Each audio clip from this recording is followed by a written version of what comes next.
rasakan selalu akan ada perbedaan pandangan. Ya, bahkan dalam kehidupan rumah tangga saja, ya maaf ya, Anda misalnya seorang istri mau kesini saja mungkin masih bisa beda pandangan warna apa untuk jilbab yang dipakai. Ya, dengan suami bisa berbeda.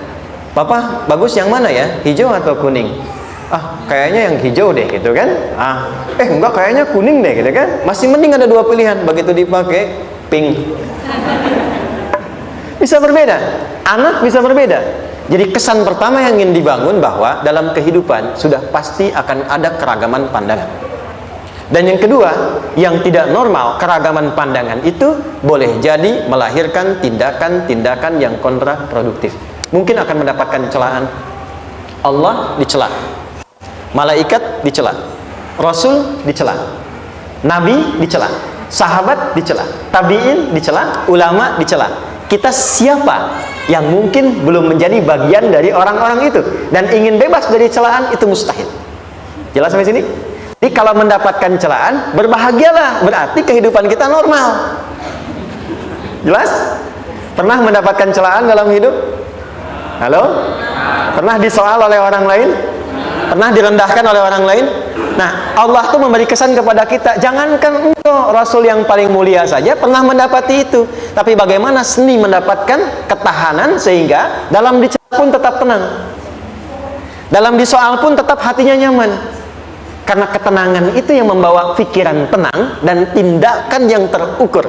Dan kadang-kadang ketenangan itu lebih penting bahkan dibandingkan dengan harta yang berlimpah. Seringkali saya berikan perbandingan dari sejak dulu kita belajar kan. Coba pilih mana? Saya yakin masih konsisten. Pilih mana? Kaya tapi gelisah atau miskin tapi tenang? Tidak boleh ada pilihan ketiga, saya tahu itu. Kaya tapi gelisah atau miskin tapi tenang? Pilih mana? Ya, saya tahu kan. Kaya tapi tenang. Oke, di fase ini wahyu belum turun. Nabi sudah ngajar, turun wahyu, turun ala-ala, turun beberapa surah. Tiba-tiba ada masa jeda, wahyu belum turun. Sepekan belum turun, sebulan belum turun. Disitulah muncul seakan ada amunisi bagi orang-orang yang tidak senang dengan Nabi, tidak senang dengan ajakan Nabi pada kebaikan. Ini poin yang kedua. Kalau Anda berbuat baik, pasti ada tantangan. Ingat ya, kalau Anda berbuat baik, apapun itu, pasti ada tantangan. Yang menguji konsistensi kebaikan itu apakah serius untuk dilakukan atau tidak. Maka mulai muncul tuduhan. Lihatlah Muhammad dari ditinggalkan sama Tuhannya.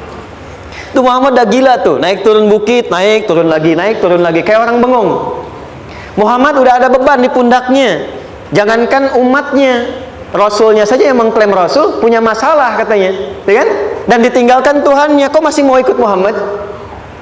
Maka dalam keadaan itulah kemudian ditunggu, naik turun, turunlah kemudian dua surah sekaligus, surah 93, surah 94, yaitu surah Ad-Duha dan Al-Insyirah.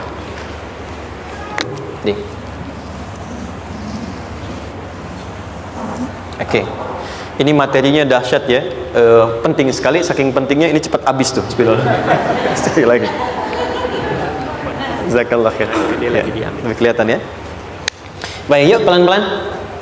Jadi turunnya surah Ad-Duha dan surah Al-Insyirah, hikmahnya satu atau fungsinya satu, memberikan petunjuk bagaimana mengatasi satu persoalan sesulit apapun tapi masih dapat menghadapinya dengan keadaan yang tenang. Satu surah ini atau dua surah ini diturunkan untuk membimbing setiap hamba menuju kepada ketenangan hati. Dua, membangun kekuatan mental sehingga dalam situasi apapun dia tetap kuat mengatasi berbagai persoalan kehidupan. Nanti terapannya banyak, di bisnis ada. Nanti saya turunkan contohnya. Kadang-kadang ikut tender, sudah bagus, sudah menang, tapi proyeknya diambil orang. Ada yang begitu? Nanti ada ayatnya, ada. Nanti kita turunkan. Udah siap-siap, kan? Pengen melamar, ternyata keduluan orang, gitu kan? Udah siap-siap, pengen dapat ini, mau lulus, ternyata nilainya nggak seperti yang diharapkan. Muncul, ada, selalu ada demikian. Nanti kompleksitasnya banyak. Tapi dua surah ini, kalau kita bisa kuasai artinya dengan baik, pahami dengan benar, maka akan ada sesuatu yang beda yang terasa dalam jiwa kita dan kesiapan mengatasi setiap persoalan dalam kehidupan. Yuk kita baca dulu ya supaya dapat keberkahannya dari dua surah ini. Saya bacakan, Anda ikuti ya. A'udzu billahi minasy syaithanir rajim.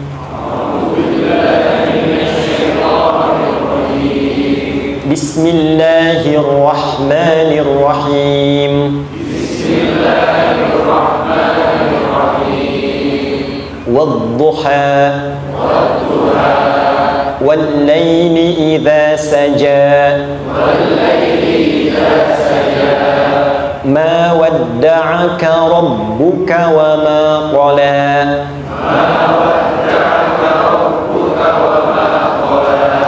ما ودعك ربك وما قلى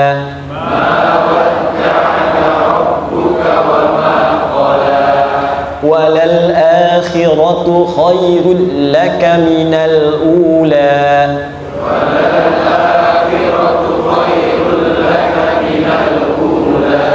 ولسوف يعطيك ربك فترضى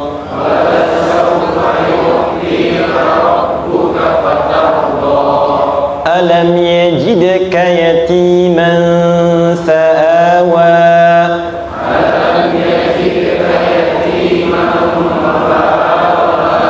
ووجدك ضالا فهدى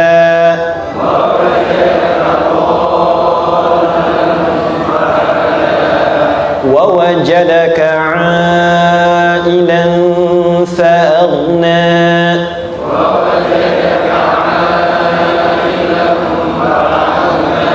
فأما اليتيم فلا تقهر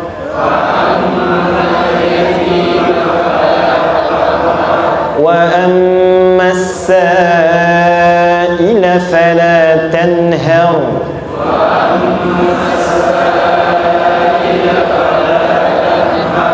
وأما بنعمة ربك فحدث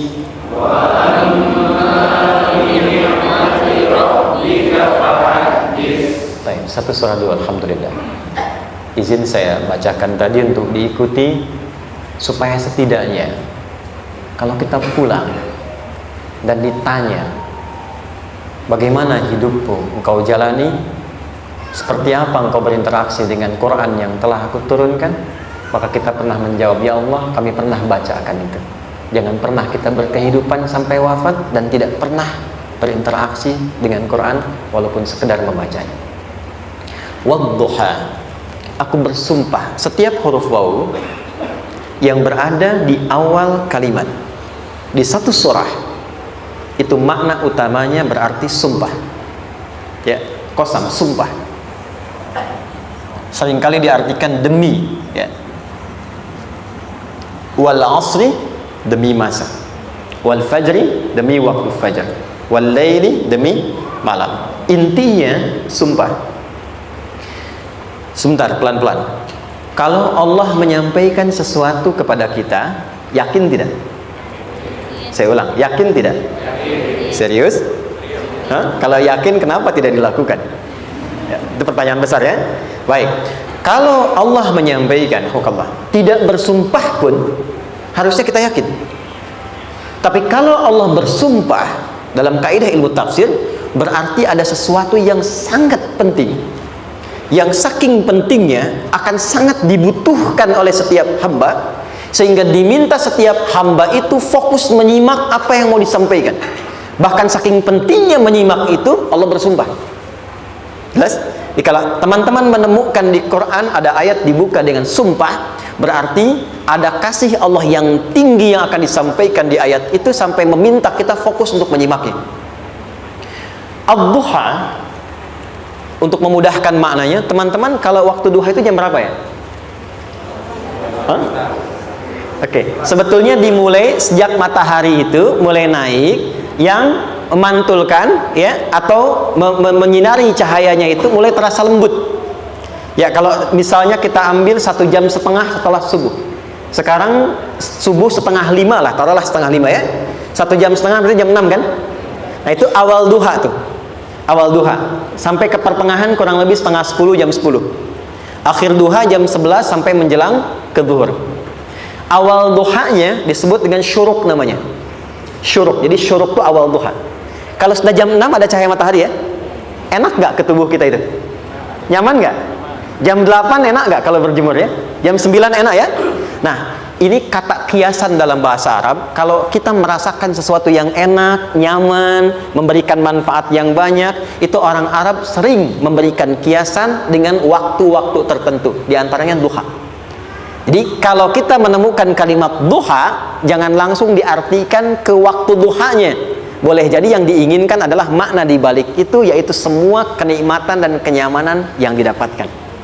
Cara mengartikan ini, wadduha, aku bersumpah kata Allah, ya Muhammad, demi semua kenikmatan yang kau rasakan dalam hidup, seperti engkau merasakan kenikmatan cahaya duha itu. Jelas? Wal laili idza saja, dan aku bersumpah, al-lail, lail itu apa? Malam. Baik, lail turunannya, layali jamaknya, lela, lili, lala, itu malam. Jadi kalau ada ibu leli, ibu malam-malam ya. Al-lail. Oke. Lail itu malam. Malam gelap nggak? Gelap. Tapi kalau gelapnya gulita, tidak ada cahayanya, gelap betul gitu. Gelap ya. Misalnya sedang kita dapati misalnya satu momentum padam lampu, padam semua, dan pas gerhana misalnya gelap sekali. Nah itu bahasa Arabnya disebut dengan saja namanya. Ya, saja. Wal laili idza saja. Dan malam apabila telah gulita. Zaman Nabi kan nggak ada lampu. Ya, belum ada PLN, ya, dan seterusnya. Jadi gelapnya betul-betul gelap. Saya mau tanya sebentar. Biasanya kalau situasi gelap itu mudah nggak menemukan benda tertentu? Melangkah mudah atau sulit? Tidak mudah untuk dilakukan kan? Dalam bahasa Arab, kalau kita ingin mengungkapkan satu kegamangan yang luar biasa, sampai kita merasakan gelap dan sulit melangkah, bukan hanya karena nggak ada cahaya, mungkin karena ada pekerjaan tertentu yang menyulitkan, masalah tertentu yang menyulitkan, sehingga merasa seakan-akan kita tuh gelap, makan nggak enak, melangkah susah. Pernah nggak merasakan situasi yang saking beratnya satu beban itu seakan-akan makan nggak mau, melangkahnya berat, ada vertigo, kadang-kadang pusing? Pernah merasakan itu? Itu bahasa Arabnya wal laili idza saja. Perhatikan kalimatnya, ya Muhammad sallallahu alaihi wasallam, aku bersumpah demi semua kebahagiaan dan kenikmatan yang engkau pernah raih, seperti merasakan kenikmatan cahaya duha. Dan mungkin persoalan hidup yang pelik yang membuat engkau merasakan kesulitan, seakan-akan merasa di suasana gelap yang gulita. Ma wadda'aka rabbuka wa ma qala. Tanamkan dalam jiwamu yang paling dalam, aku tidak akan pernah meninggalkanmu. Ada suami pulang dari pekerjaan, mendapati istri sedang termenung dan mengalir air matanya. Tiba-tiba suaminya datang mengatakan, hangat sekali pada istrinya, di sampingnya membelainya dan mengatakan, "Ma, demi semua suka yang pernah kita lalui bersama, dan demi duka yang mengalirkan air matamu saat ini pun, tanamkan dalam hatimu yang paling dalam, Papa akan selalu bersama Mama dalam setiap situasi itu." Kira-kira para ibu merasakan itu bagaimana perasaannya? Masa sih? Tapi itu menarik loh. Menarik ya. Jadi kalau teman-teman ngaji surat Yusuf, di surat Yusuf itu laki-laki diilustrasikan dengan matahari, perempuan diilustrasikan dengan rembulan. Ya. Inni ra'aitu ahada asyara kaukaba wasyamsa wal qamara ra'aituhum li sajidin. Ayah, aku melihat bulan dan matahari serta 11 gemintang sujud hormat kepadaku. Jadi matahari diartikan itu sebagai laki-laki, suami, ayah. Kenapa disebut matahari? Diilustrasikannya, matahari itu kan menyengat dengan kuat. Kalau kita menjemur, mengeringkan pakaian, melindungi. Tipikal suami itu melindungi. Ada yang ganggu istri, sengat dengan kuat. Ada air mata yang mengalir, hey, keringkan itu sehingga tidak larut air mata mengalir di pipinya. Itu matahari. Sebaliknya rembulan. Rembulan itu kan enak dipandang, bukan bulannya ya, bukan bulannya. Kalau bulannya kan desainnya nggak sempurna, baik terlihat. Tapi cahaya rembulannya tampil dengan indah, tampil dengan baik, enak dipandang, menenangkan, dan tidak tertukar. Jangan sampai ada istri jadi matahari, suami jadi rembulan. Jelas ya? Dengan kekuatan bulan aku menghukummu, ya kan? Itu salah. Oke. Tahan sampai sini, tahan. Lihat baik-baik. Saya berhenti sampai sini dulu. Kalau di Quran ada ayat menyebutkan, tidak spesifik orang yang disebutkan dan kapan kejadiannya, maka peristiwa itu akan terjadi dan dialami oleh kemungkinan generasi berbeda di setiap masa dengan tokoh berbeda tapi perasaan yang serupa. Sebaliknya, kalau disebutkan namanya, jelas identitasnya, kapan kejadiannya, maka peristiwa itu hanya akan menimpa orang tersebut dan tidak akan dialami lagi orang lain setelahnya. Saya tanya dulu yang akhwat, yang perempuan, kenal Maryam? Kenal, bagus. Kenal di mana? Maryam anaknya Imran, mengandung, melahirkan Isa alaihissalam, Yesus Mesias, tanpa disentuh laki-laki manapun. Dan di Quran identitasnya disebutkan langsung, Maryam binti Imran, wa Maryam ibnata Imran. Ini menunjukkan kesan bahwa yang mengandung dan melahirkan tanpa disentuh laki-laki manapun, itu hanya Maryam anaknya Imran. Ingat ya, mengandung melahirkan tanpa disentuh laki-laki manapun, bukan mengandung melahirkan tanpa suami. Kalau itu banyak dia, ya, mengandung melahirkan tanpa disentuh laki-laki manapun, hanya Maryam binti Imran. Tapi kalau nggak disebutkan siapa orangnya, kapan kejadiannya, tidak detail disebutkan, ini artinya situasi itu akan dialami kembali oleh orang di masa depan dengan generasi yang berbeda tapi substansi yang sama. Pertanyaannya, pernahkah kita mengalami situasi yang sulit sampai seakan merasa gelap? Nah, baik, maka adab yang pertama, jika mengalami situasi seberat apapun dalam berkehidupan, maka dekati Allah Subhanahu wa ta'ala. Ini awalnya, dekati Allah. Apalagi kalau ada yang mengatakan ini nggak mungkin, ini nggak akan terjadi, ini nggak bisa. Kalau sudah ada tanda seperti itu tanda langsung dari Allah, supaya Anda diminta langsung mendekat kepada Allah dan tinggalkan semua makhluk. Karena Allah hanya akan mengabulkan langsung kepada Anda tanpa perantara siapapun. Itu yang terjadi pada Nabi Zakaria. Ini nggak mungkin, ini mustahil. Maka beliau langsung memohon kepada Allah dan langsung menyebutkan, ya Allah, saya minta darimu saja, tidak dari yang lain. Maka dikabulkan seketika. Jadi yang pertama, jika punya kesulitan sebesar apapun, seberat apapun, cepat dekati Allah. Maka di situ akan dijawab langsung oleh Allah, ma wadda'aka rabbuka wa ma qala. Hambaku, sepanjang engkau mendekat kepadaku, maka yakinkan dalam dirimu, situasi apapun yang kau rasakan, aku tidak akan pernah meninggalkanmu. Sudah? Satu? Paham sampai sini? Oke. Pelan-pelan ya. Saya belum bicara caranya. Saya baru bicara di awal motivasinya. Dekati Allah dulu, nanti caranya didetilkan di surah Al-Insyirah. Teruskan.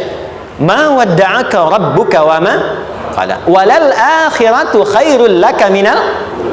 Perhatikan. Hei, seberat-berat bebanmu saat ini, ingat, satu saat akan tuntas. Dan ini pun ujian. Kalau sudah meninggal, gak ada ujian lagi. Dan nanti kehidupan yang sekarang, apapun yang kau pertentangkan, perdebatkan, perselisihkan, itu semua akan ditinggalkan.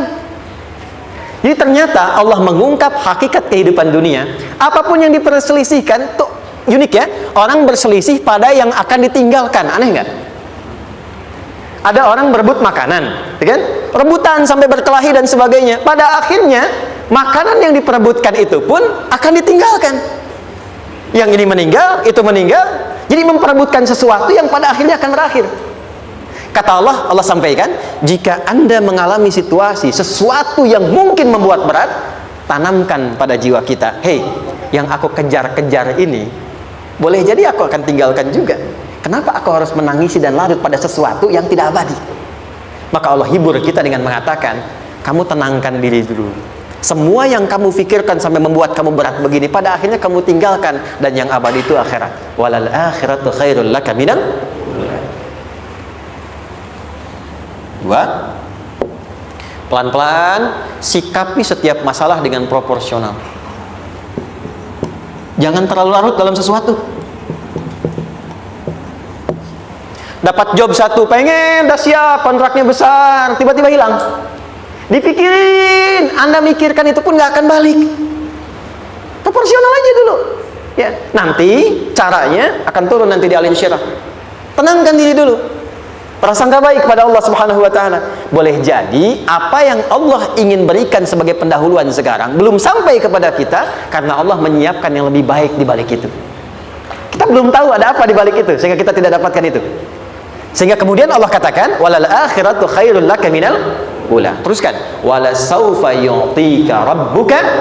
Pelan-pelan, orang yang punya sikap seperti ini itu cenderung lebih dekat mendapatkan ridha Allah dibandingkan dengan orang-orang yang larut dalam kesulitan.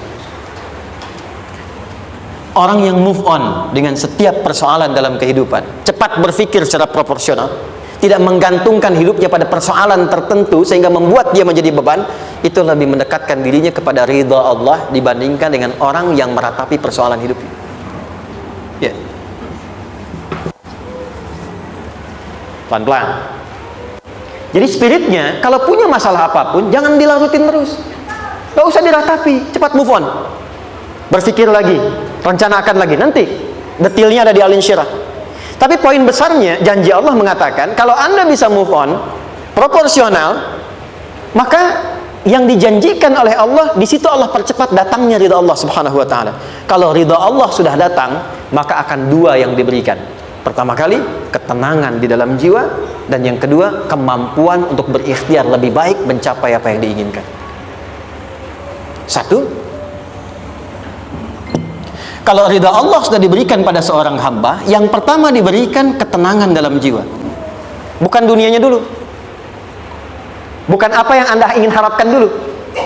Pengen sesuatu, ya, pengen materi, pengen kedudukan, pengen lulus anaknya ujian, ya kan? Tiba-tiba terjadi sesuatu, diratapin, alih-alih meratap, alih-alih membuat status, alih-alih menyulitkan diri, kata Allah, terima dulu proporsional. Setelah itu dekatkan diri kepada Allah, turun ridha Allah. Begitu turun, yang pertama diberikan ketenangan kepada hati. Tenang dulu. Kalau sudah tenang, nanti dibimbing menyelesaikan apa yang sedang dihadapi itu. Itu poin yang ketiga. Pelan-pelan. 4. Kita masuk ke detail sekarang. Perhatikan baik-baik. Ini yang paling menarik. Alam yajidka yatiman fa'awa. Muhammad SAW, bukankah dulu engkau yatim, punya banyak masalah? Aku selesaikan juga.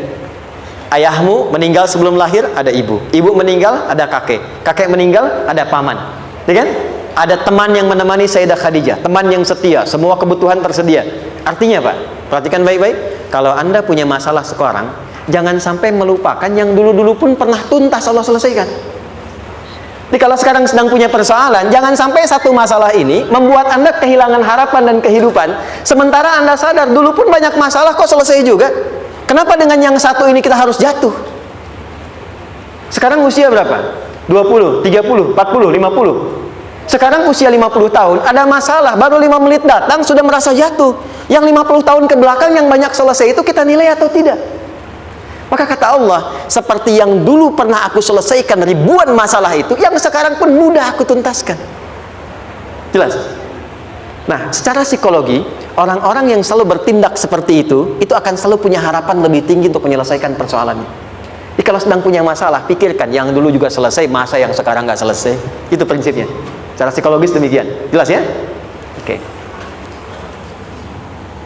Wa wajadaka dhallan fahada. Muhammad, dulu engkau pernah mengalami melihat masyarakat banyak berbuat yang tidak baik, aku berikan petunjuk. Kuncinya fahada di situ. Orang yang punya motivasi kuat dan keyakinan untuk bisa menyelesaikan persoalannya, maka dia akan lebih cepat mendapatkan petunjuk Allah untuk mendapatkan solusi terbaik. Ada sini. Saya agak cepat ya, mohon izin. Wa wajadaka 'ailan fa'aghna. Bahkan, maaf, bukan sekedar selesai, kalau perlu saya bikin kaya, kata Allah. Aghna itu kalau ilmunya luas. Kalau harta, hartanya banyak. Kalau kedudukan, kedudukannya tinggi. Hei, engkau yang sedang mengejar kedudukan, aku tahan sebentar karena ada yang nggak bagus untukmu di sini. Tapi kalau kamu terima, aku angkat itu lebih daripada apa yang kamu harapkan. Kamu pengennya bintang 2, aku naikkan sampai bintang 4. Kalau perlu 5 sekalian. Hei, kamu yang ingin kampus di sini, Aku tahan, bahasa kamu nggak lulus, kamu nangis, kamu mengadu, kamu datang pada orang tuamu. Orang tua mulai protes, mulai curhat macam-macam. Terima dulu. Mungkin di sini ada yang tidak baik, seperti doa ibumu yang sering memohon, ya Allah, jangan sampai anakku berbuat yang salah, jangan sampai terjebak narkoba, jangan sampai terbawa tawuran. Di sini ada yang kurang tepat untukmu. Kalau kamu ridha, kamu terima, kamu proporsional, bahkan aku pindahkan ke kampus yang lebih baik yang tidak kamu bayangkan sebelumnya. Di orang-orang yang selalu menerima apa yang Allah ujikan dan ridha dengan itu, maka Allah akan angkat derajatnya bahkan melebihi ekspektasi dirinya. Paham? Kalau sudah seperti itu, maka lihat ujung ayatnya. Lihat ujung ayatnya. Fa ammal yatima fala taqhar. Maka jangan pelit berbagi kepada orang lain. Share. Kalau sudah sukses, share. Berbagi, bukan hanya materi, bagi ilmunya, ya, bagi kebahagiaannya. Wa ammas sa'ila fala tanhar. Jangan sampai nunggu orang minta. Kalau lihat ada kawan yang butuh, sekarang Anda sukses. Tapi boleh jadi kesuksesan Anda itu tangganya dari teman-teman Anda. Kalau sudah teraih ke atas, lihat lagi anak tangganya ke bawah. Ajak teman, jangan ditunggu minta. Ajak, bawa dia, berikan peluang. Jangan sampai dia minta, apalagi Anda bentak-bentak. Aku kan yang dulu bantu kamu. Jangan sampai keluar kata-kata itu. Kamu bisa naik di atas karena aku kan yang dulu bantu kamu. Kamu bisa jadi pemeran utama karena aku yang rekomendasikan, karena aku yang dorong kamu. Misal, jangan sampai keluar kata-kata itu. Apalagi langsung keluar, tidak, ini karena ilmuku saja misalnya. Kalau itu bisa dilakukan dengan baik, lihat ujungnya. Wa amma bi ni'mati rabbika fahaddits. Maka semua nikmat yang dirasakan akan mudah untuk diimplementasikan dan disyukuri. Jadi semua nikmat itu bukan cuma dirasakan. Jadi membagi semua nikmat itu adalah rasa terbaik untuk menikmatinya. Maaf ya, Anda kalau punya makanan, dimakan sendiri. Dengan dibagi sama-sama, kira-kira rasa nyamannya yang pertama atau yang kedua? Kedua. Makan sendiri, enaknya sendiri kan? Tapi ketika ada teman berbagi dan tahu, oh enak ya, nyaman ya, ada kebahagiaan, ada ngobrol, ada tertawa, ada kebersamaan, itulah inti nikmat yang sesungguhnya. Wa amma bi ni'mati rabbika. Ternyata masalah yang diberikan bukan ingin memberikan beban, tapi ujungnya, endingnya, supaya Anda bisa mendapatkan nikmat berkualitas yang bisa dibagi. Lihat surat Ad-Duha itu jangan cuma lihat awalnya, lihat ujungnya. Ternyata ketika seseorang mendapat masalah seberat apapun, itu bukan ingin membebani, tapi ingin meningkatkan kualitas hidupnya supaya mendapatkan nikmat yang lebih besar dan merasakan nikmatnya itu dengan berbagi. Itu poinnya. Jadi kalau sampai sini kita paham dan kita beri nama misalnya dengan fikih ujian. Jadi kalau desain ujian ini sistematikanya kita pahami, maka tidak ada alasan untuk mengeluhkan persoalan. Jadi melihat masalah itu bukan sebagai beban, pada akhirnya melihatnya sebagai tangga untuk mencapai kebahagiaan. Jelas sampai sini? Baik, kalau sudah seperti ini, ingin punya masalah atau tidak ingin punya masalah? Tidak. Ingat ya, jadi kalau anak pulang bawa masalah, dilihatnya jangan beban. Oh, Allah ingin menaikkan kualitas pada anak saya, yang dengan itu menjadikan ia mendapatkan nikmat yang belum pernah didapati. Kalau rumah tangga sedang ada masalah, jangan banyak diperseterukan, tapi direnungkan sejenak. Oh, Allah ingin meningkatkan kualitas rumah tangga ini, sehingga kita bisa mendapatkan nikmat yang tidak pernah didapati sebelumnya. Makanya nikmat berumah tangga itu yang terbesar selalu bertambah ketika menyelesaikan masalah. Silahkan cek. Kalau sedang ada masalah berseteru kan, tapi setelah selesai kan jadi lebih nikmat ya. Ya, lebih senang lagi, lebih cair lagi, lebih bahagia lagi, lebih mendukung lagi. Ternyata ada nilai-nilai kebaikan yang tersimpan yang belum disadari sepenuhnya. Pertanyaannya, kadang-kadang mudah diucapkan tapi tidak mudah mempraktekkan. Bagaimana itu semua bisa ditempuh dengan baik sehingga ketika mengalaminya kita bisa tenang menghadapinya. Maka turunlah surah Al-Insyirah. Saya cepat.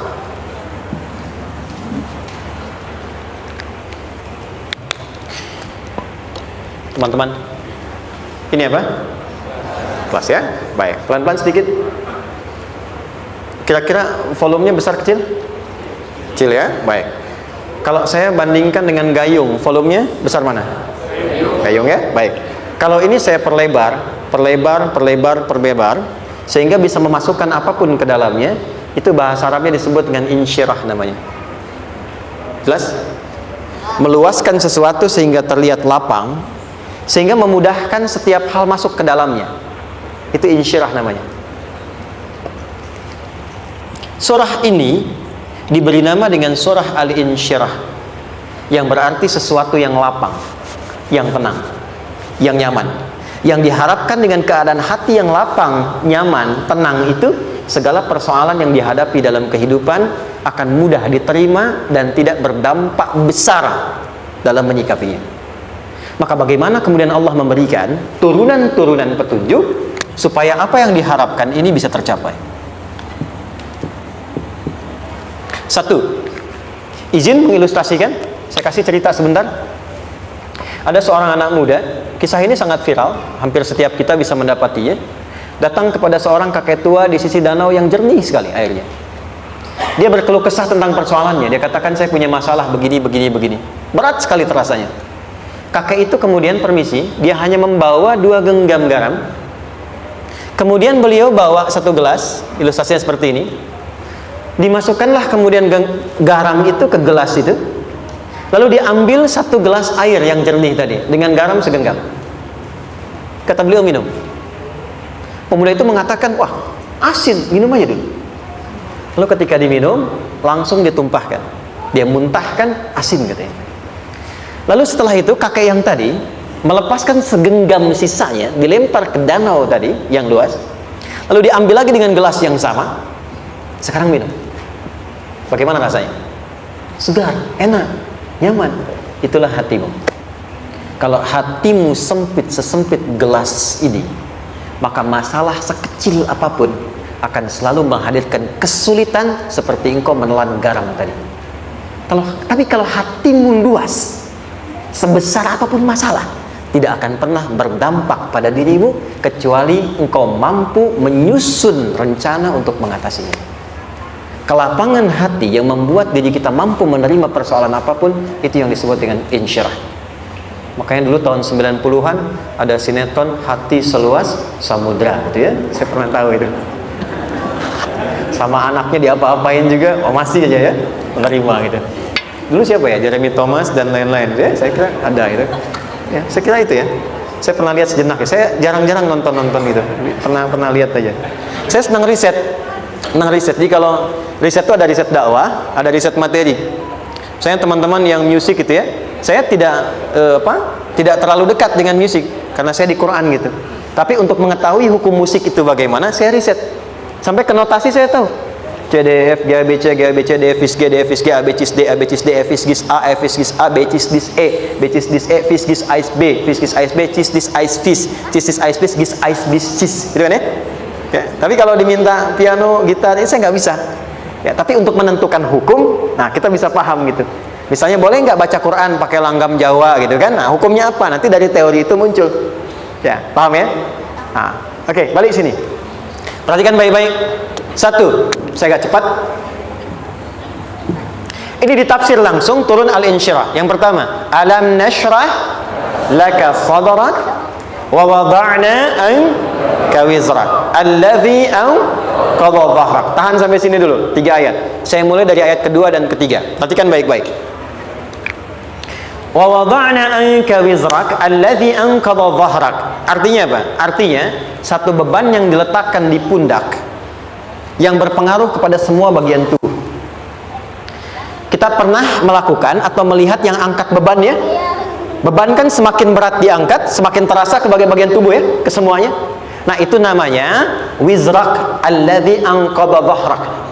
Beban yang dipikul yang berat sekali sampai semua merasa. Makanya jadi satu ungkapan dengan mengatakan dia sedang memikul beban yang sangat berat. Sampai kepalanya pusing, tidur nggak nyaman, miring kanan, miring kiri. Itu namanya ya alladzi anqadha dhahrak. 1.